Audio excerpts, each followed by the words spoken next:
My name's Amelia, and I was born with cerebral palsy. Now, I'm not gonna sugarcoat it, growing up wasn't exactly a walk in the park. My parents? Well, let's just say they had a hard time wrapping their heads around having a kid like me. My brain works just fine, but my spine's got a mind of its own, and my left arm? It's a bit of a slacker. All this adds up to make me look a bit different from your average Joe, or Jane, in my case. I remember those early days, even though I was just a tiny thing. My mom, she couldn't even bring herself to hold me at first. It was like I was some kind of alien or something. Instead, I had this nanny taking care of me. She was nice enough, I guess, but it wasn't the same as having your mom there, you know? The nanny was my grandmother's idea. Grandma, now there's a woman who knew how to love. She didn't give a damn about how I looked or moved. To her, I was just her granddaughter, plain and simple. She was loaded, which came in handy more times than I can count. As I got older, things didn't exactly improve on the home front. Walking was a real pain in the ass, literally. I'd take a few steps, then bam. Faceplant on the floor. And my mom? She'd just stand there, watching me struggle.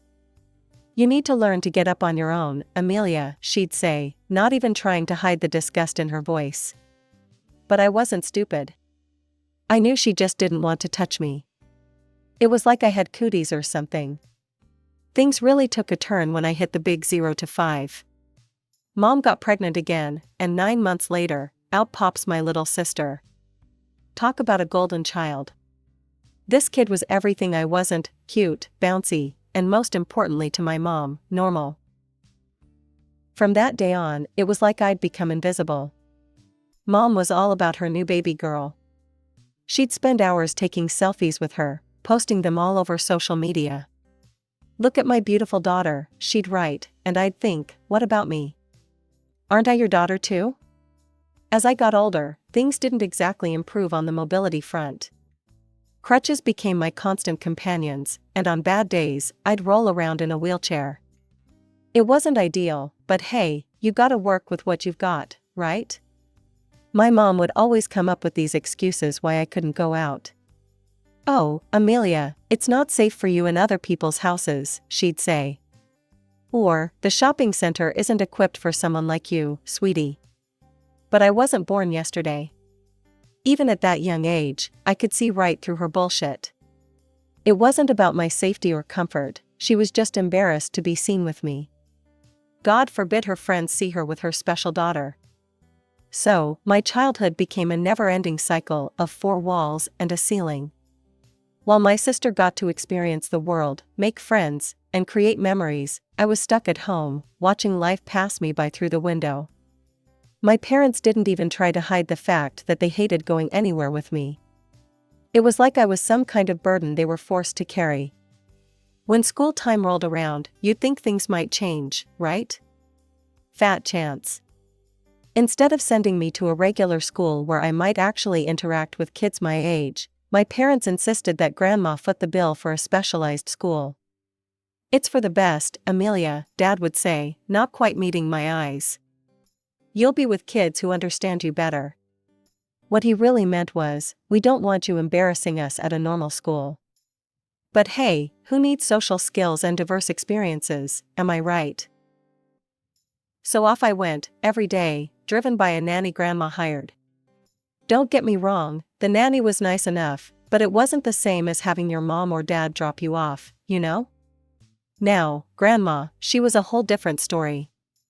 While my parents were busy pretending I didn't exist, Grandma was all about helping me thrive. Amelia, my dear, she'd say, her eyes twinkling, how about we take a little trip this weekend? And just like that, I'd find myself on adventures I never thought possible. We'd visit museums, go to the park, even take short trips to nearby cities. For the first time in my life, I felt like a normal kid. Grandma didn't stop there, though. She was determined to give me every opportunity to improve. Massages, physical therapy, experimental treatments, you name it, she paid for it. With the right care, there's nothing you can't do, Amelia, she'd tell me, her voice full of conviction. You're going to have a wonderful life, full of friends and joy. You'll see.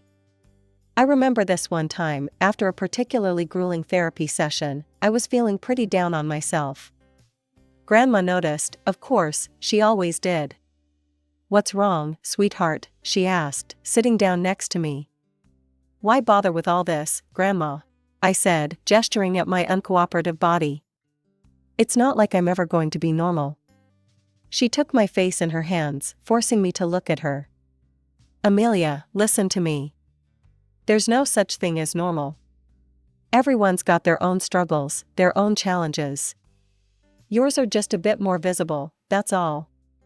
But that doesn't make you any less worthy of love, of friendship, of a full and happy life.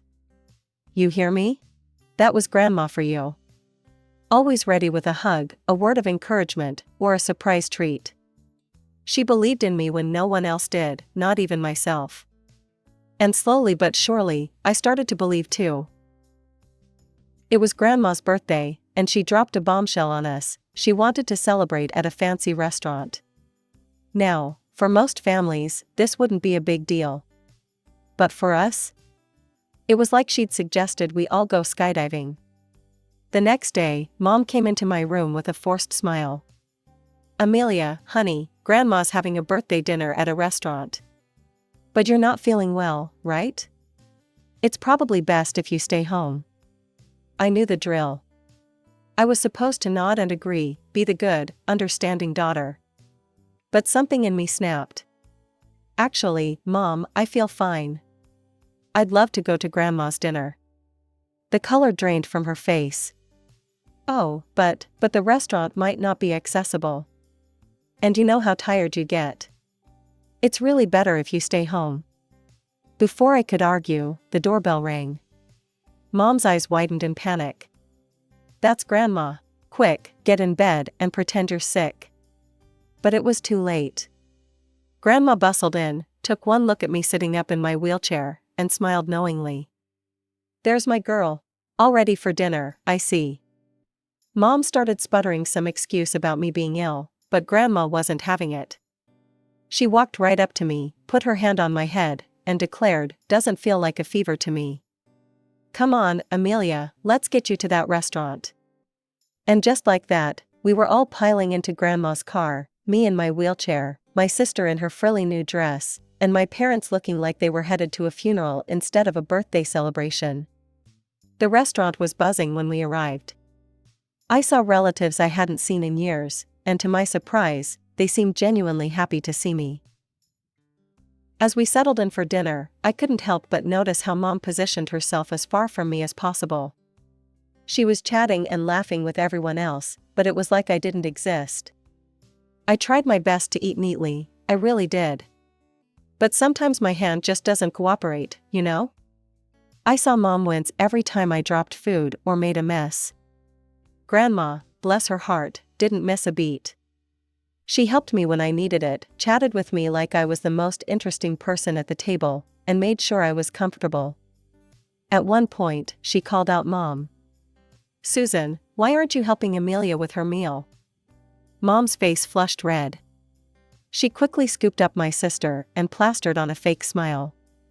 "Oh, I can't manage both girls at once, Mom. You know how it is." I saw the flash of anger in Grandma's eyes, but before she could say anything, Dad stood up abruptly. "Well, this has been lovely, but I think it's time we headed home. Amelia looks tired." I wasn't tired. I was having the time of my life. But I knew better than to argue. As Dad wheeled me out, I caught sight of Grandma's face. She looked sad and disappointed, but she gave me a little wink. It was her way of saying, "Don't worry, I've got your back." As we drove home in silence, I couldn't help but think about the evening. Yeah, it had been awkward and uncomfortable at times. But for a few brief moments, I'd felt like part of a real family. And you know what? That feeling was worth all the awkwardness in the world. The feeling of awkwardness accompanied me all my childhood. Whenever we had visitors, you know, the normal people my parents actually wanted to associate with, I'd get the same old song and dance. "Amelia," Mom would say, her voice sickly sweet, why don't you go to your room for a bit? We're having company. At first, it stung. But over time I got used to it. So, I'd will myself into my room, shut the door, and wait. I'd hear the laughter, the chatter, the sounds of a normal family having a normal time. And I'd sit there, alone, trying not to feel like a freak in my own home. But you know what? I'm nothing if not adaptable. I taught myself to cook, even though my hands shook and I dropped more than a few plates along the way. I learned to draw, pouring my feelings onto paper when I couldn't express them out loud. And I wrote. Boy, did I write. Poems mostly, little snippets of emotion that I could never quite say out loud. The funny thing is, for a while there, I thought I had an ally in all this. My little sister, when she was just a tiny thing, she used to love me. Like, really love me. She'd toddle into my room, all big eyes and chubby cheeks, and just want to be near me. I remember this one time, she must have been about 3. She came into my room while I was drawing. Mia, she squealed, she couldn't quite manage Amelia yet. Draw me. So I did. It wasn't great, mind you, a wobbly circle for a head, stick arms, and legs. But to her? It was a masterpiece. She hugged that paper like it was made of gold. But then Mom walked in. The look on her face when she saw her precious baby girl cuddled up next to me? You'd think she'd caught her playing in mud. Sarah, she snapped. Come here, get away from your sister. Sarah looked confused. But Mommy, Mia drawing me. Mom snatched the picture away. That's nice, honey, but let's go play in your room instead, okay? And just like that, it started. Every time Sarah tried to get close to me, Mom would pull her away. Like I was contagious or something. And over time? Well, Sarah learned. She stopped coming to my room, stopped asking me to play or draw for her. By the time she hit her teens, she was just like Mom. I'd hear her giggling with her friends in the living room, but I knew better than to go out there. One day, I wheeled myself out to get a glass of water, forgetting she had friends over. The look of horror on her face when she saw me? It was like looking at a mini version of Mom. Amelia, she hissed. Go back to your room. My friends are here. And just like that, I was back in my sanctuary, my prison, my room. But you know what? It didn't hurt as much as it used to. Because in that room, I wasn't Amelia the freak, Amelia the embarrassment. I was just Amelia. The girl who could cook a mean omelet, draw pictures that made people smile, even if those people were just me and Grandma, and write poems that captured all the things I couldn't say out loud. Meanwhile, life went on, and graduation came. Man, what a mix of emotions that was. There I was, surrounded by my classmates, other special kids like me.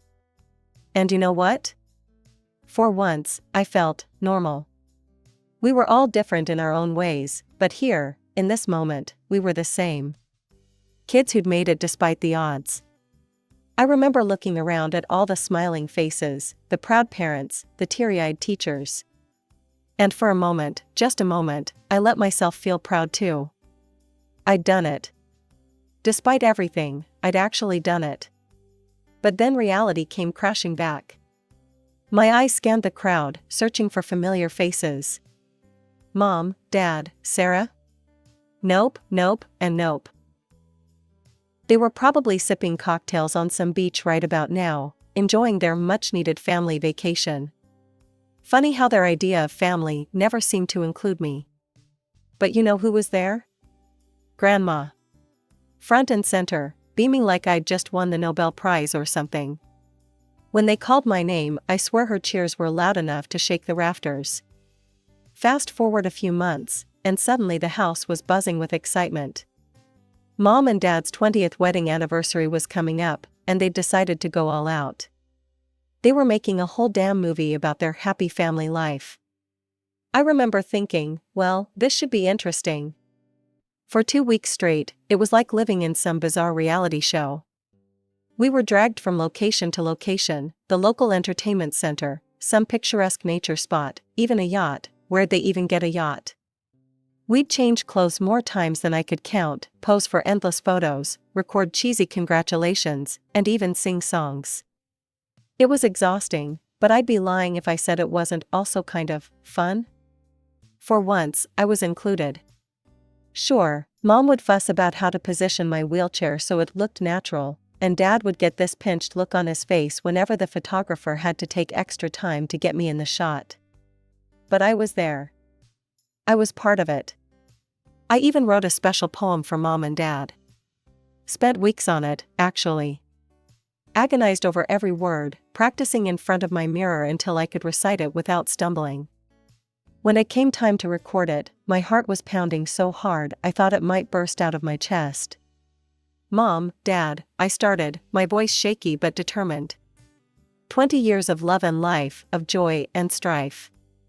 Through all the ups and downs, you've stood strong, a testament to love's enduring song. I kept going, pouring my heart out in verse. When I finished, there was a moment of silence. I looked up, half expecting to see tears in their eyes or something. Instead, Mom was fussing with Sarah's hair, and Dad was checking his watch. That was nice, Amelia, Mom said, not quite meeting my eyes. Very creative. Now, let's get Sarah set up for her piano piece, shall we? And just like that, my moment was over. But you know what? I didn't let it get me down. Because for those 2 weeks, I'd been part of something. I'd contributed. And even if they couldn't appreciate it, I knew I'd done something special. The big day was approaching fast. The director had been working his magic, weaving together our new footage with clips from the family archives. I was buzzing with excitement, eager to see how it all came together. When the finished product arrived, I wheeled myself into the living room, ready for the grand unveiling. But Mom quickly intercepted me. "Oh, Amelia," she said, that fake sweetness coating her words like cheap syrup, "we're saving it for the party. You'll see it with everyone else. It'll be more special that way." Finally, the day of the anniversary party arrived. Grandma's place was decked out like something out of a movie itself.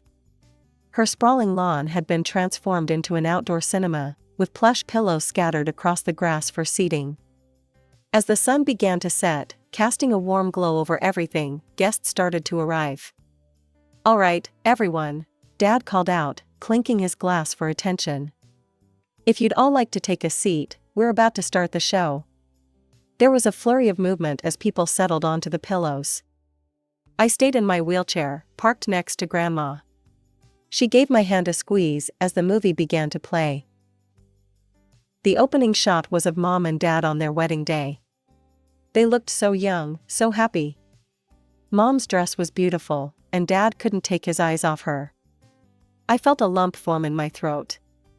Then came a montage of their early years together. Vacations, parties, lazy Sundays at home. They looked so in love, so carefree. I searched each frame, waiting for my entrance. But as the timeline of their lives unfolded on the screen, a sinking feeling began to grow in my stomach. There were shots of them with friends, with colleagues, with other family members. But I was nowhere to be seen. Then came footage of Mom's pregnancy, and my heart leapt. This is it, I thought. This is where I come in. But no. The next shot was of Sarah as a newborn, Mom cradling her with a look of pure adoration. Dad hovering proudly nearby. The movie continued, showing Sarah growing up.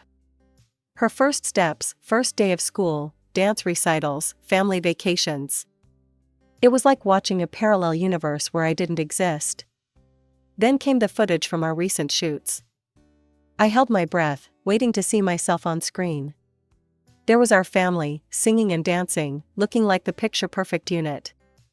But I wasn't there. It was as if I'd been erased, cut out of every frame. As the reality of what I was seeing sank in, I felt like I'd been punched in the gut. This wasn't some mistake or oversight. This was deliberate. They'd erased me. My own family had wiped me from their history. Grandma took one look at my face and something in her snapped. She marched over to the projector and shut it off. The lawn was plunged into an awkward silence. Susan, David, Grandma's voice cut through the night air like a knife. What the hell is this? The guests started murmuring uncomfortably.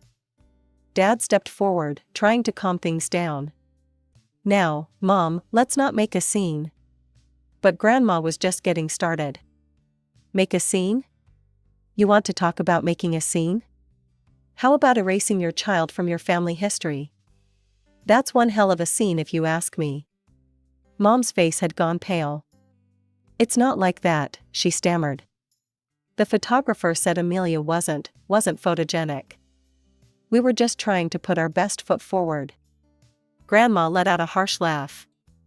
Oh, that's rich, Susan. Shall we talk about how you wanted to abandon her the day she was born?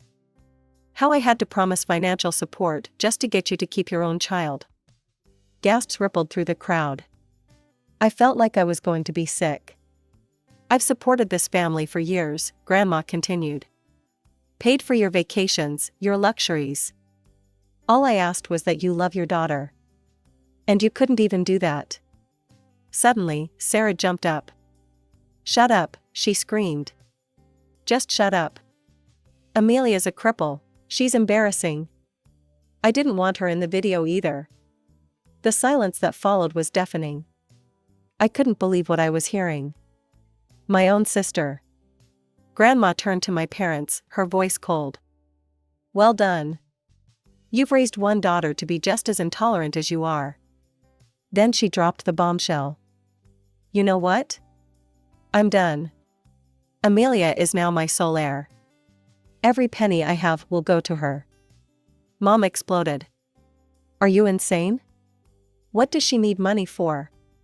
She needs a full-time nurse, not a fortune. Get out, Grandma said quietly. When they didn't move, she repeated it louder. Get out of my house. Get out of my life. I'm done supporting your comfortable little existence.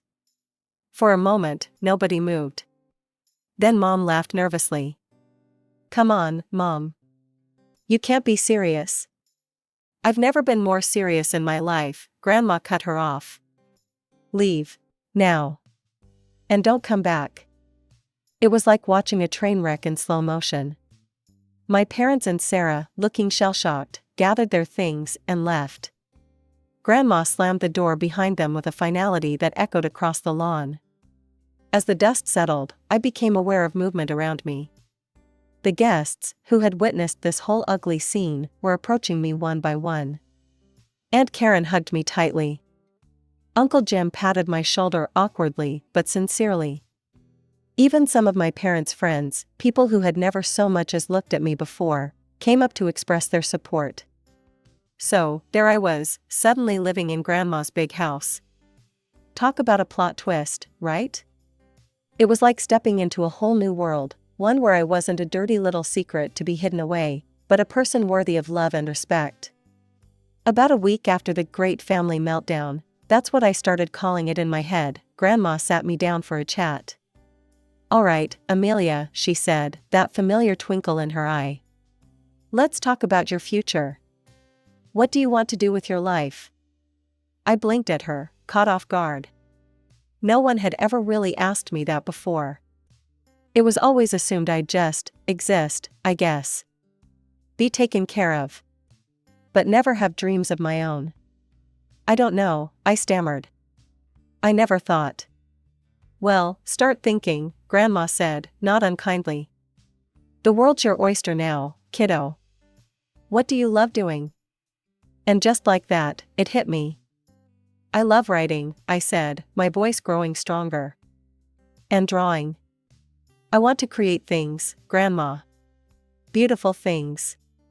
Grandma's face lit up like a Christmas tree. Well, why didn't you say so? We'll get you into the best damn art and literature program we can find. Before I knew it, I was enrolled in the literature department of a nearby college. Grandma had made sure the campus was fully accessible, and even hired a part-time assistant to help me with any physical tasks I couldn't manage. That first day of college, I was terrified. I kept waiting for the stares, the whispers, the pitying looks I'd grown so accustomed to. But they never came. Sure, people noticed my wheelchair, but it was with curiosity rather than judgment. And once they got to know me, the real me, not the shadow I'd been for so long, the wheelchair became just another part of who I was, not my defining feature. I threw myself into my studies with a passion I never knew I had. Literature opened up whole new worlds to me, and my professors encouraged me to explore my own voice through poetry. My art classes taught me new techniques, ways to express on paper the thoughts and feelings I'd kept bottled up for so long. And you know what? Turns out, I wasn't half bad at this stuff. My poems started winning competitions, my artwork was featured in student exhibitions. For the first time in my life, I was being seen for my abilities, not my disabilities. It wasn't all smooth sailing, of course. There were days when the pain, both physical and emotional, felt overwhelming. Days when I missed my parents and sister, despite everything. But I had grandma, and I had my art, and slowly but surely, I was building a life for myself. Now, here I am, holding my very first published book of poetry in my hands. It's a slim volume, nothing fancy, but it's mine. Every word, every illustration, they all came from me. From my experiences, my pain, my joy, my growth. As I flip through the pages, I can't help but smile at the dedication. To Grandma, who taught me that being different isn't a flaw, it's a feature. And to everyone who's ever felt invisible, may you find the strength to make yourself seen.